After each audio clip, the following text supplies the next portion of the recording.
রণদিয়া মোড় থেকে রেলপার ঝড় রাস্তা অবরোধ করে বিক্ষোভ দেখাতে থাকে স্থানীয় বাসিন্দারা। স্থানীয় বাসিন্দাদের অভিযোগ, দীর্ঘ বেশ কয়েক বছর ধরে বেহাল অবস্থা রাস্তার।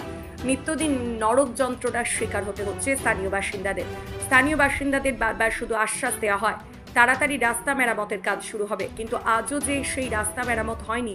আর এই রাস্তার উপর দিয়ে সকাল সন্ধ্যা শিলামপুরের বালির ঘাটের বেশ কয়েক হাজার ওভারলোডিং বালির গাড়ি, ট্রাক্টর সহ বিভিন্ন ধরনের ভারী যান চলাচল করার ফলে রাস্তা ভেঙে পড়েছে। বেশ কয়েকদিন আগে শিলামপুরের বেহাল রাস্তার কারণে দুর্ঘটনায় শিকার হয়ে তরতাজা 24 বছরের এক যুবককে মরতে হয়েছিল।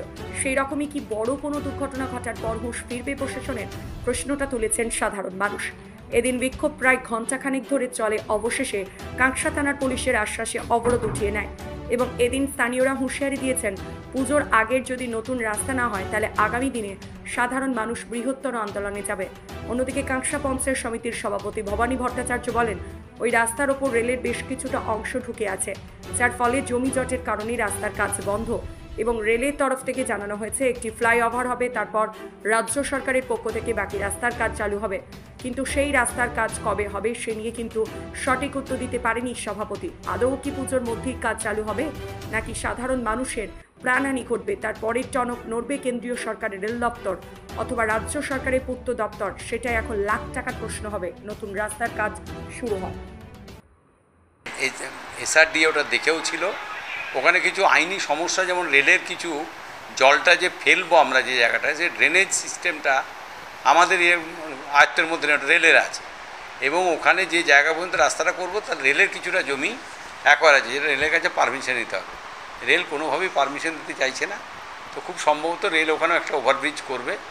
ওভারব্রিজ করার পর আমরা অবশ্যই, কারণ রাস্তা করার পর তো ওভারব্রিজ করা যাবে না, তো রাস্তাটা ওভারব্রিজ হলে আমরা রাস্তাটা তারপরে বাকি যেটুকু আমাদের রাজ্য সরকার আন্ডারে পড়বে, পিডাব্লিউডি বা রাজ্য সরকারের, সেখানে আমরা অবশ্যই করবো, কারণ মানুষের সঙ্গে আমরা ছিলাম, আছি। তার এই মুহূর্তে যে অবস্থা, দিনের আলো রাতের অন্ধকার, তো সেদিকে দিনের আলো চলাও অযোগ্য হয়ে দাঁড়িয়েছে, মানে সুযোগ খেলেই মানুষ না। আমরা এখন বর্ষাকালে কোনো রাস্তা রিপেয়ার করা যাচ্ছে না, কারণ করলে পরেও সেটা কিন্তু স্থায়ীকরণ হচ্ছে না।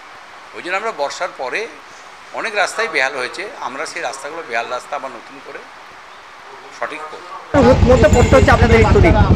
এই রাস্তা দিয়ে প্রতিদিন শয়ে শয়ে মানুষ যাতায়াত করে, শয়ে শয়ে গাড়ি, এমনকি এখান থেকে বালিঘাটে বালি নিয়ে যায়, বালি নিয়ে যাচ্ছে। তারপরে এখানে প্রতিদিন ছোট ছোট স্কুলের বাচ্চারা যায়, যাতায়াত করে, তাদের অসুবিধা হচ্ছে। কতবার স্কুলের বাচ্চা টোটো করে নিয়ে যাচ্ছে, স্কুলের বাচ্চার গাড়িটা উল্টে গেছে। এই নিয়ে আমরা বিডিও ম্যাডামকে আমরা জানিয়েছি, এডিডিকে জানিয়েছি, আমরা কোনো এর সুরাহা পাচ্ছি না। ওভারলোডে এখন এই কিছুদিন আগে শিলামপুর রোডে একটা 24 বছরের ছেলে ওই বালিগাড়িতে অ্যাক্সিডেন্ট হয়ে মারা যায়, তার জন্য এখন বালিগাড়িটা বন্ধ রয়েছে।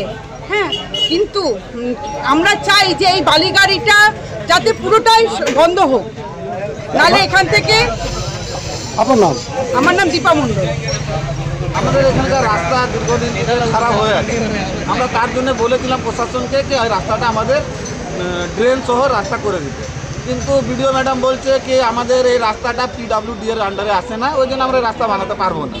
এবার এই রাস্তা থেকে বালির গাড়ি খালি বালির গাড়ি এখান থেকে মানে হাজারো মানে হাজার এরকম পার ডে গাড়ি যাচ্ছে, ওদিক থেকে ভারী মানে বালু লোডিং হয়ে আসছে।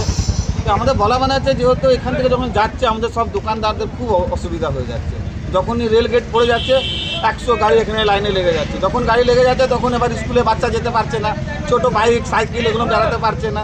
এর মধ্যে আমরা অনেকবার আমরা প্রশাসনকে বলেছি যে আপনারা একটা টাইম করে দিন, কি রাত্রে খালি গাড়ি যাবে, দিনে যাবে না, তাহলে দোকানদারদের কোনো অসুবিধা হবে না, স্কুলে বাচ্চাদের অসুবিধা হবে না, কিন্তু শুনছেই না।